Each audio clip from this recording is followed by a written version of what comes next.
Karibu kwenye simulizi hii ya Laana ya Penzi. Ni simulizi ya kusisimua yenye visa na mikasa. Pia ni simulizi iliyojaa uchawi, laana na malipizi kibao. Hatuna muda wa kupoteza, twende moja kwa moja tukaianza simulizi hii. Ni mimi msimulaji wako Jimmy Daddy, na hii ni Tam Story.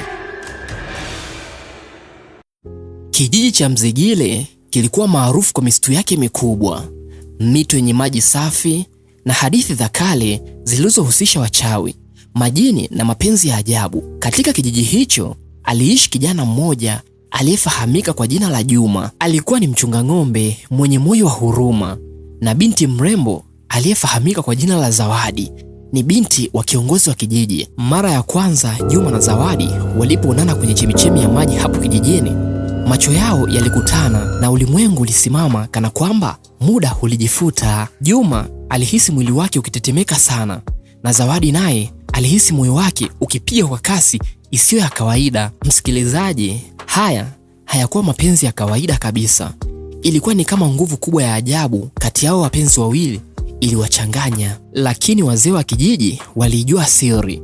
Walijua kwamba chemichemi ya Mzigile haikuwa ya kawaida kabisa, na kila aliyekutana na mpenzi wake pale mara nyingi huishia kwenye mateso au kufungwa na laana za mapenzi yasiyokoma. Laana ya kijiji. Usiku mmoja Juma aliota ndoto ya kutisha. Alijiona akiwa na Zawadi katikati ya msitu, lakini ghafla kivuli cheusi kikajitokeza nyuma yao. Kilikuwa ni kiumbe cha ajabu msikilizaji. Kiukweli kilikuwa na sura mbaya, macho mekundu na midomo yake ilitapakaa damu. Kilinong'ona maneno kwa sauti ya chini. Maneno hayo yalisikika kama, mapenzi yenu hayataishi, mtalipia kwa damu yenu. Juma alishtuka kutoka usingizini, moyo wake ulikuwa mzito. Alipojaribu kumsimulia Zawadi, binti huyo alicheka na kusema labda ilikuwa ni ndoto tu. Lakini kila alipokuwa karibu na Juma alihisi joto la ajabu, kama kuna moto ulikuwa unawaka ndani yake. Wazee wa kijiji walipoona ukaribu wa vijana hao walionekana kuwa na wasiwasi. Babu Mnyonge, mchawi wa zamani wa kijiji, alimuita Juma kwa siri na kumwambia, chemichemi ya Mzigile si mahali pa kawaida.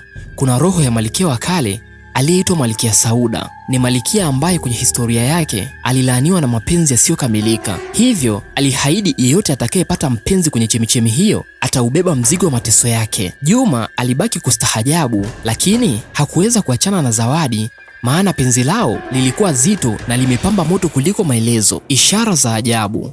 Mambo ya ajabu yalianza kutokea. Kila mara walipokutana usiku, upepo mkali ulipita bila sababu. Wakati walipopeana ahadi ya kuonana, moshi mweusi ulizunguka mti waliosimama karibu nao. Watu wa kijiji walipoanza kugundua, uvumi ulienea. Wengine walisema Zawadi alirogwa na Juma, na wengine walidai Juma amepokea nguvu za mapepo. Siku moja Zawadi aliporudi nyumbani, alijikuta akilia machozi ya damu badala ya machozi ya kawaida. Wazazi wake walipomuona waliogopa sana na wakamfungia ndani ya nyumba. Lakini usiku ule ule mlango ulifunguka wenyewe na Zawadi alitembea hadi porini huku akimwita Juma. Mapenzi ya majini. Walikutana katikati ya msitu chini ya mti mkubwa wa mwembe, lakini walipopeana mikono, ardhi ilitetemeka na sauti ya mwanamke ilisikika ikisema, ninyi hamtakuwa wapenzi kamwe. Mapenzi yenu ni damu yangu, roho yangu ili iridhike lazima ninywe damu zenu. Kisha kutoka ardhini kilijitokeza kivuli cha Malkia Sauda akiwa amevalia mavazi ya kifalme yaliyotapakaa damu. Akawaambia kwamba roho yake haiwezi kuendelea mpaka mmoja wao atoe kafara ya damu.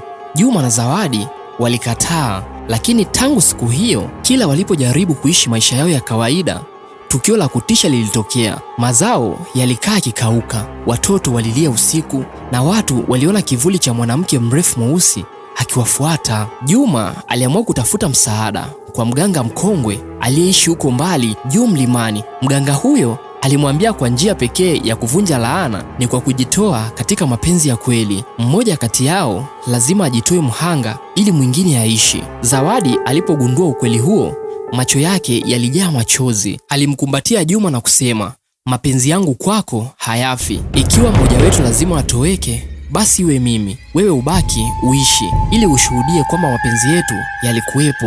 Lakini Juma hakukubali. Alijua kuwa Zawadi hakuwa na hatia. Usiku wa mwisho walipokutana tena kwenye chemichemi, Juma alijichana kifua chake na kisu cha jadi na kumwaga damu ndani ya maji. Roho ya Malkia Sauda ikatoka tena, huku ikilia kwa sauti ya maumivu moyoni. Kwa nini umechagua wewe? Upendo wa kweli haujawahi fanyika. Lakini tayari damu ya Juma ilishageuza maji kuwa mekundu. Zawadi alipiga kelele kwa uchungu, akimkumbatia Juma huku akitetemeka. Roho ya Malkia Sauda ikapotea, huku ikilia kwa uchungu, ikionekana kuondoka milele. Mwisho wa upendo. Juma alifariki mikononi mwa Zawadi.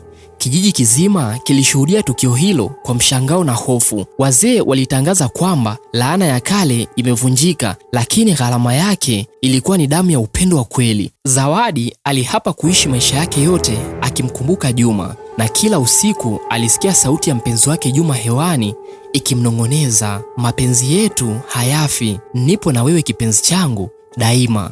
Na tangu siku hiyo chemichemi ya Mzigile ikawa kimya. Maji yake hayakuonekana tena kwa macho ya kawaida, lakini kila mtu aliyekaribia alihisi joto la ajabu, kana kwamba mapenzi ya Juma na Zawadi bado yanaishi pale. Na huu ukawa ni mwisho wa simulizi ya mapenzi yenye visa na visasi vya kutisha ya laana ya upendo. Ni mimi msimuliaji wako Jimmy Daddy. Usikose kufuatilia simulizi zijazo hapa hapa kwenye chaneli yako pendwa ya Tam Story. Nikukumbushe, kama hujasubscribe chaneli hii, bonyeza alama ya kengele kisha subscribe, like, share.